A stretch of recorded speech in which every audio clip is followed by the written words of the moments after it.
Ekhutsina iba yaba wari oiramlaba nangi aigi nungsi wari sisu thongna hallamni nanga aiga yauhallamgani nungsi panthungso oihallamloi asumna kainana chakna loisinkiba waridi irambana nongdambana ibanigi wari ase kaklambani mana mathang mapokidama irambana nongdambana ibanigi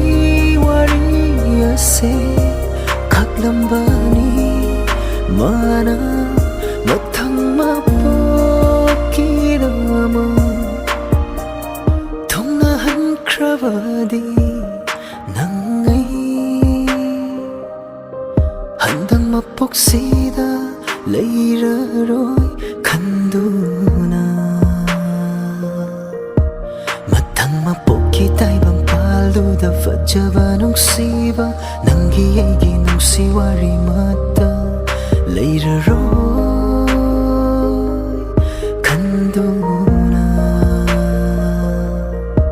mathang mapokki taibang palduda fajaba nungsiba nangi aigi nungsi wari mata leiraroi khanduna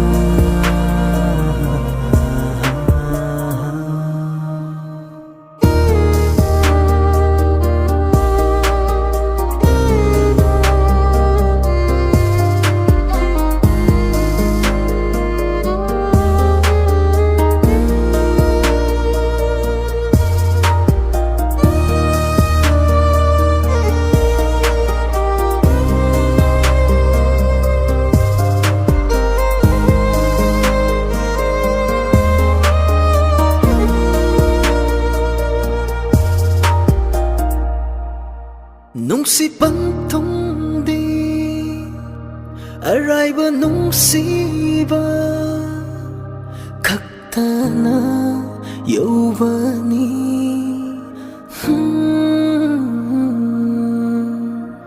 sambal wana kakiba nungsibana chakna dum kaina kibani nungshina kaina draba yadana kaina kiba wari kaktabu sona hubani nungshina kaina draba yadana kaina kiba wari kaktabu lina hubani